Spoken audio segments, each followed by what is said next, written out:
तो दोस्तों जैसा कि यार आज आपका 2025 का क्लास 12 का इंग्लिश का पेपर था, देख सकते हो 316 आई ए कोड का। ठीक है, पेपर अच्छा आया था। आप लोग भी कमेंट करके बताना कि किसका पेपर आज का कैसा गया। ठीक है, 3 घंटे 15 मिनट का पेपर था, पूरा मस्त तरीके से पूरे पेपर को देखना है। 100 नंबर का पेपर आया था। ठीक है, 15 मिनट 3 घंटे 15 मिनट का समय हमें दिया गया था। आज के लास्ट पेपर था, आप लोग बताना कैसा किसका पेपर गया है। देखो सेक्शन ए तो हमने पूरा हल करने की ट्रिक आपको सिखा रखी थी कि सिंपल जैसे पहला question, read the following passage carefully and answer the question that follow. मतलब इस पैसेज को आपको अच्छे से पढ़ना था और इसके क्वेश्चन के आंसर देने थे। ठीक है, यहाँ पे देख सकते हो ये पैसेज आपको दिया गया था। ठीक है, इस टाइप से यहाँ पे आप लोग देखोगे इस टाइप से पूरा पैसेज दिया गया था। इसमें आपको करना क्या था, इन पांचों ये ए बी सी इसी टाइप से डी और ई 5 क्वेश्चन थे, 3-3 नंबर 15 नंबर यहाँ से आपको मिलने थे। आपको सिंपल करना क्या था, इन क्वेश्चन के आंसर आपको इसी आपको पैसेज से ढूंढने थे। और हमने आपको पूरा ट्रिक सिखा रखा था कि कैसे भैया आप लोग इन क्वेश्चन के आंसर को इस पैसेज से ढूंढ सकते हो। ठीक है, तो जिसने वो वीडियो देखा था, ट्रिक सीखी थी, आसानी से देखो हमने पूरा सिखा रखा था। चाहे पेपर में जो अनसीन पैसेज आ जाए आप ट्रिक से कर सकते हो। ठीक है, जैसे यहाँ पे था व्हाट डज डेब्ट mean to a sensible person, तो इसका क्वेश्चन का आंसर आपको ढूंढना था। बस इसमें जब भी कोई क्वेश्चन हो सिंपल करना क्या, जैसे यहाँ पे mean to a sensible person, इतना देखो आप इसी वर्ड को आपको पूरे इस पैसेज में ढूंढना कि ये वर्ड आपका कहाँ पे पूरा दिया गया। ठीक है, डेप्थ से लेके यहाँ तक का, अगर जहां पे इतना वर्ड मिल जाएगा वही इसका क्या हो जाएगा, आंसर हो जाएगा। आगे की 2-3 लाइन आपको बना के लिखनी थी। तो इस टाइप से आपका ये अनसीन पैसेज था। आशा करते हैं आपका अनसीन पैसेज अच्छे से हल हुआ होगा। ठीक है, और एक चीज सब लोग करना यार, जो लोग नए हो चैनल पे सब्सक्राइब कर लेना। ठीक है, और वीडियो अच्छा लगा तो लाइक भी कर लेना। आप देखो सेक्शन ए तो आपका आसानी से हल हो गया होगा। फिर यहाँ पे section number be writing portion था, जिसमें आपसे एक आर्टिकल पूछा जाता है। Right an article on any one of the following topics in 100 से 150 वर्ड। 10 नंबर का आर्टिकल था। ठीक है, पहला the dangers of indiscriminate use of social media, इसमें पूछा गया था। फिर था why trees are important for environment, मतलब हमारी प्रकृति के लिए पेड़ क्यों आपका मतलब महत्वपूर्ण है, ये बताना था। The growing atrocities on women. ठीक है, मतलब 3 आर्टिकल आए थे, 3 में से किसी एक आर्टिकल को करना था। और हमने आर्टिकल राइटिंग में ट्रिक से सिखा रखी थी कैसे आप हल कर सकते हो, जिससे आसानी से 10 नंबर आपके पक्के हो जाए। फिर यहाँ पे देख सकते हो, यहाँ पे था लेटर आपका तीसरा, write a letter to the editor of a daily regarding inadequate management of the sewage system. इसमें था या और करके था, write a letter to your friend counselling him on the sad demise of his mother.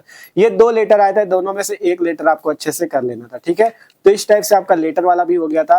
फिर section number C grammar portion था। चौथा, choose the correct option to the answer the following question. 10 number का था। ठीक है, देखो paper में अगर आपसे हमने पहले भी कहा था, चाहे जो लेटर है चाहे जो आर्टिकल है, आपको छोड़ कर नहीं आना। ट्रिक पूरी सिखा रखी थी कैसे बना बना के, अगर मान लो कोई लेटर नहीं आ रहा, कोई आर्टिकल नहीं आ रहा, कैसे बना बना के हल करना है, आपने उस तरह से किया होगा तो आपको नंबर पूरे मिलेंगे, टेंशन न लेना। ठीक है, चौथा क्वेश्चन था choose the correct option to answer the following question. पहला है the practice of being married और यहाँ पे one at a time is called, उसे बोलते हैं मोनोगेमी। क्या बोलते हैं, मोनोगेमी बोलते हैं। तो इसमें दूसरा ऑप्शन सही था। ठीक है, ये आपका 1 वर्ड सब्स्टिट्यूशन आया था। ठीक है, फिर इसके बाद यहाँ पे देखोगे दी फ्रेज ब्रेकआउट मीन्स। ठीक है, जैसे दी फ्रेज ब्रेकआउट का मीन्स क्या होगा, ये इडियम्स फ्रेज दिया गया था, इसमें हो जाएगा बेगिन। ठीक है, बेगिन होना चाहिए। आप लोग इसमें देखो, इसमें कंफ्यूजन है थोड़ी सी, आप लोग कमेंट करके बताना ब्रेकआउट का क्या होगा। ठीक है, फिर इसके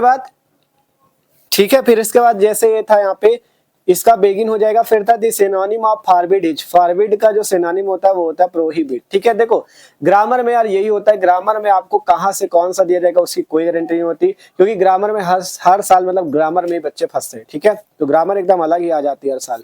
डी नंबर था which of the following sentences is are correct. ठीक है, मतलब इन चारों सेंटेंस बताना था कौन सा करेक्ट था, तो इसमें शायद ये वाला था mister Bhatia is our English teacher. ठीक है, इसमें आपका ए नंबर ऑप्शन सही था, ये वाला। ठीक है, ए भी सही था और ये सी भी सही था। ठीक है, ए एंड सी दोनों ऑप्शन सही थे, तो यहाँ पे ए एंड सी वाला ऑप्शन ये चौथा था, तो ये वाला आपका ऑप्शन सही था, ए एंड सी। ठीक है, ए नंबर भी आपका सही था और सी नंबर भी आपका सही था, तो ये चौथा ऑप्शन सही था, ए एंड सी। ठीक है, आप लोग बताना कमेंट करके कि इसके कितने सही है। ठीक है, ई नंबर था the antonym of create is, create का क्या हो जाएगा, डिस्ट्रॉय। ठीक है, एंटोनिम क्या हो जाएगा, डिस्ट्रॉय। तो इस टाइप से 5 क्वेश्चन आपको दिए गए थे आपके ऑब्जेक्टिव एमसीक्यू वाले। आशा करते क्वेश्चन अच्छे गए होंगे। ठीक है, फिर 5वें का ये था change any one of the following into indirect speech. ठीक है, इनडायरेक्ट में आपको बदलना था। 2 दिए गए थे, जैसे पहला था the girl said to her mother my plate is empty. फिर दूसरा था he said I am going to Delhi. दोनों में से किसी एक को करना था, एनी वन को। आपको आसानी से यहाँ से 2 नंबर मिल जाते। इसके बाद यहाँ पे अगर आओगे यहाँ पे आपको क्या मिला था, combine any one of the following as directed, मतलब इन दोनों में से किसी को आपको कंबाइन करना था। जैसे ये वाला था the examination will begin next week, it will be held in the examination hall, तो ये आपको सिंपल में बदलना था। दूसरा था the train ran down in plain, the train attained great speed, इसको भी सिंपल बदलना था। दोनों को किसी एक को करना था, 2 नंबर मिल जाते। देखो ग्रामर पोर्शन पे यार आप लोग एक चीज जान लो, जब ग्रामर अगर आप तैयार, देखो हमने पहले ही कहा था ग्रामर तभी आपको अच्छे से तैयार हो सकती है जब आपने पूरे साल पढ़ाई की होगी, ठीक है। तो इसलिए ग्रामर उन्हीं बच्चों का अच्छा गया होगा जिन्होंने पूरे साल मेहनत की है, ठीक है। तो सी नंबर था transform any one of the following as directed, इसमें से किसी एक को करना था। जैसे Veena is more intelligent than Kiran, इसको निगेटिव बदलना था, तो यहाँ से कर सकते थे Kiran is not so intelligent as Veena, इस टाइप से निगेटिव बदल सकते थे। दोनों में करना एक ही था, ये वाला जैसे था did he not tell you, तो इसको बदल सकते थे कि आपका did he not tell you को बदल सकते थे क्या were you not told by him, इस टाइप से पैसिव में बदल सकते थे। इसको पैसिव में बदलना था, उसको निगेटिव में, दोनों में एक ही करना था, ठीक है। तो आसानी से किया भी होगा। डी नंबर तक correct any one of the following sentence, इन दोनों में से किसी एक सेंटेंस को करेक्ट करना था। जैसे मधु इज अ प्राउडली गर्ल, तो इसे लिख सकते थे मधु इज ए प्राउड गर्ल, ठीक है। दूसरा था ही डाइड फ्रॉम कैंसर, तो ही डाइड ऑफ कैंसर हो जाएगा, ठीक है। दोनों में से किसी एक को करना था, हमने दोनों के आंसर यहाँ पे लिखे हुए हैं। फिर यहाँ पे देख सकते हो ये था ई नंबर कि आपका use any one of the following pairs of words in your own sentences to make the difference in their meanings clear. जैसे फ्लोर और फ्लोर का था, पीस और पीस का था, 2 नंबर का ये था आपका क्या आया था, ये होमोफोन्स, ठीक है। फिर यहाँ पे ट्रांसलेशन आया था, जैसे जीवन में शांति लानी है तो 3 प्रकार से हमें मुक्त होना पड़ेगा, ये 3 विषय क्या है, इस टाइप से ट्रांसलेशन था 5 नंबर का, इसको हिंदी को इंग्लिश में ट्रांसलेट करना था, ठीक है। तो आसानी से आपने ये भी किया होगा। इसके बाद यहाँ पे क्वेश्चन आंसर जो लिटरेचर पोर्शन था यहाँ पे सेक्शन डी, ठीक है। Answer the following question in 40 words is, 8 number पे थे, 2 क्वेश्चन थे यहाँ पे, पहला ये, बी नंबर ये, ठीक है। इसी टाइप से 8वां नंबर 7 नंबर वाला क्वेश्चन था 80 वर्ड्स पे, ठीक है। दोनों में से किसी एक को करना था। इसके बाद यहाँ पे देखोगे आपको एक पैसेज दिया गया था इस टाइप से, ठीक है। हमने बताया था इस पैसेज के कैसे आपको आंसर ढूंढने थे, ए बी और सी, इन तीनों क्वेश्चन के आंसर आपको यहीं से ढूंढने थे, आपको 6 नंबर आसानी से यहाँ से भी मिल गए होंगे, ठीक है। तो पेपर इस टाइप से था। देखो जिसने पूरे साल तैयारी की उसका तो पेपर अच्छा गया होगा, नहीं तो ग्रामर में सबको दिक्कत हुई होगी, हम मानते हैं, ठीक है। 10वां था कि write the central idea of any one of the following poems, my mother 66, a roadside stand aunt Jennifer's tiger, ठीक है। तो इसको तो आसानी से लिख लिया होगा, 4 नंबर आपको यहाँ से मिल गए होंगे, ठीक है। तीनों में से एक करना था। फिर यहाँ पे देख सकते हो 40 वर्ड्स पे आपको दोनों क्वेश्चन के आंसर देने थे, 8 नंबर यहाँ पे मिलते हैं। इस टाइप से आपका यहाँ पे 7 नंबर वाला क्वेश्चन था, ठीक है। इस टाइप से आपका पेपर आया था।